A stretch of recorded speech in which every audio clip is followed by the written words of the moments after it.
दोस्तों, महंगाई के इस दौर में हमें कुछ और सोचने का मौका ही नहीं मिलता और वैसे भी ये टेंशन वो टेंशन हम हंसना तो आहिस्ता आहिस्ता भूल ही रहे हैं। मगर फैक्टोमेसी की टीम हमेशा फैमिली फ्रेंडली कंटेंट ढूंढ कर आपको इंटरटेन करने की कोशिश करती ही रहती है और हमारा साथ देते हैं ये सीसीटीवी कैमरा। आज भी इस दुनिया में हुई कुछ फनी चीजों के साथ साथ हमारे पाकिस्तान में क्या चल रहा है, इस पर हम एक जबरदस्त वीडियो लेकर आए हैं। अगर आपका मूड ऑफ है तो एकदम हंसने के लिए हो जाइए तैयार। आज की वीडियो आपको हैरान करने में कोई कसर नहीं छोड़ेगी, इसीलिए इस वीडियो का कोई भी सीन चाहकर भी मिस मत कीजिएगा, वरना मजा थोड़ा किरकिरा हो सकता है। दोस्तों, वीडियो में आगे बढ़ने से पहले फैक्टोमेसी चैनल को सब्सक्राइब करना मत भूलिएगा। दोस्तों, हमारी यूथ को बिना कुछ किए नवाबी का बहुत शौक है और आए दिन हम दुबई के शेखों के लाइफस्टाइल देख देख कर पागल हो चुके हैं। अब कुछ दोस्त इकट्ठे होते हैं और पानी के इर्द गिर्द बैठ जाते हैं और पानी में अपने कप में जितना कहवा किसी को चाहिए उतना लेने के बाद दूसरे की तरफ कर दिया जाता है। अभी एक बहुत ही समझदार रईस जैसे ही अपना कप उठाता है तो बाकी का सारा कहवा पानी में डूब जाता है। सस्ते नवाब बनोगे तो ऐसा तो होगा। दोस्तों, वजू करते हुए बहुत मजबूरी होती है, तभी तो पाँव धोने के लिए बेसन में डालने पड़ते हैं। मगर इस मौलाना साहब ने अपने पाँव के साथ साथ अपना वजन भी उस बेसन में डाल दिया। अब बेसन बेचारा करता तो क्या करता, आप खुद देख लीजिए।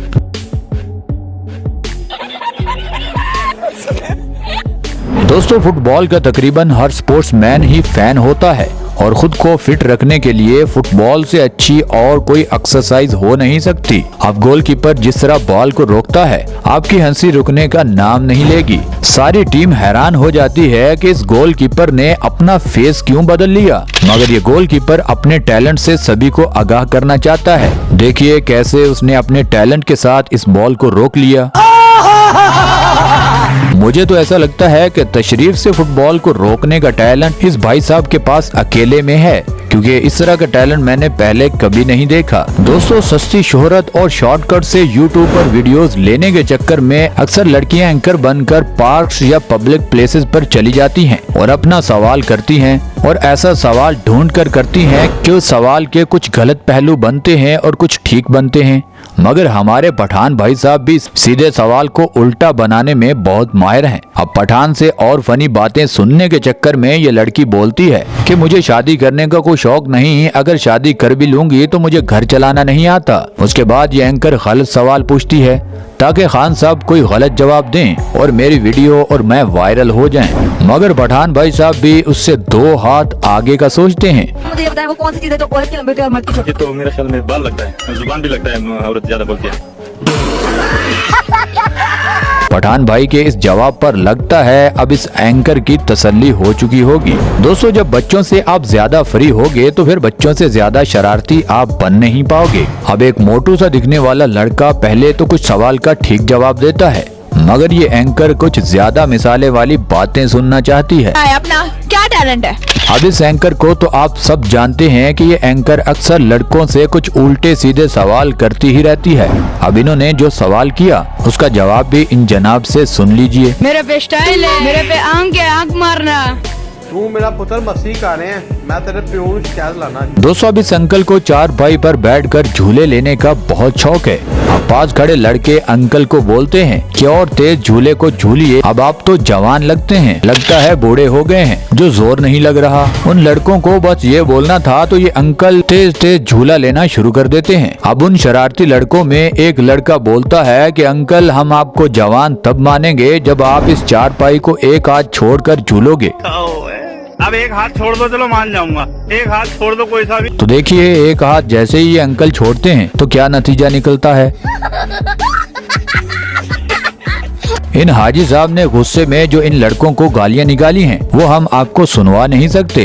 हाँ, आप खुद महसूस कर लीजिए। दोस्तों, एक होटल में मैनेजर तमाम कमरों की लाइट्स बंद कर रहा था। वहीं एक वर्कर अपने मैनेजर को डराता है। देखिए, वो हाथों और पांव पर चलता हुआ एक कमरे से दूसरे कमरे में जाता है और आवाज देता है। वो मैनेजर वापस देखता है, उसको शक होता है, मगर जैसे ही वो आगे जाता है फिर ऐसा ही होता है। अब उस मैनेजर को शक नहीं बल्कि यकीन हो जाता है कि इधर साला कोई पक्का भूत है। वो जैसे ही तेज से चलता है तो वो लड़का उसके पीछे आवाजें देता हुआ भागता है।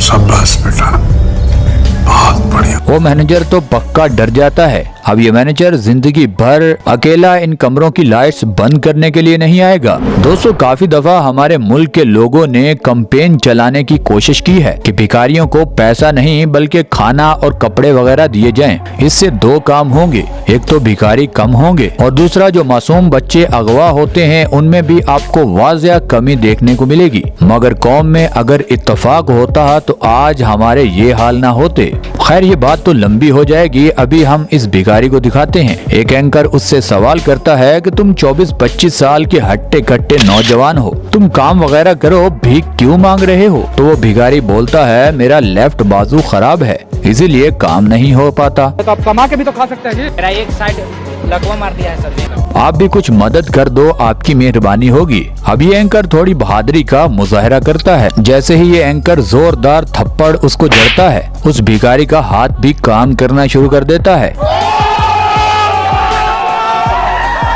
एक थप्पड़ से भिखारी का हाथ ठीक हो जाए तो ये महंगा सौदा नहीं है। और हैरानगी की बात यह है कि 90% आपके आसपास इसी तरह के भिखारी घूम रहे हैं जो आपको और हमें बेवकूफ बनाते हैं। अगर आप भी इस बात से एग्री हैं कि भिखारियों को पैसे की बजाय खाना पीना और जरूरियाते जिंदगी की चीजें लेकर दी जाएं, तो इस वीडियो को दोस्तों के साथ जरूर शेयर कीजिएगा। दोस्तों, शादी ब्याह के प्रोग्राम्स पर अक्सर हीरो और हीरोइन डांस करते हुए आपको नजर आएंगे, मगर आज की वीडियो थोड़ी अलग है। इन सस्ते हीरोज को हीरोइन के साथ डांस करने का मौका शायद जिंदगी में पहली बार मिल रहा है। अब वो हीरोइन अपने हीरो को खींचती है, खींचते ही ये स्टेज से नीचे गिर जाती है। म्यूजिक। और इस हीरोइन को गहरी चोट लग जाती है। अब ये हीरो अकेला ही डांस करेगा जो कि किसी को भी पसंद नहीं आएगा। और वैसे भी इन हीरोज का डांस देखने के लिए यहाँ पर लोग नहीं बैठे, वो तो कुछ और ही देखना चाहते हैं। दोस्तों, जिन नमूनों को हम टीवी पर रोज देखते हैं वो बात किस तरह पब्लिक को समझाते हैं वो जरा आप खुद सुन लीजिए। इतना लंबा किला है, अगर ये रिसर्च करके हमारे ख्वाजा नवीद की इन बातों को गलत मत समझिए, इनमें अकल ही इतना था। अब कुछ टाइम तक तो ये एंकर भी खुद पर कंट्रोल करती है, मगर उसको हंसते हुए ब्रेक तो लेना ही पड़ती है।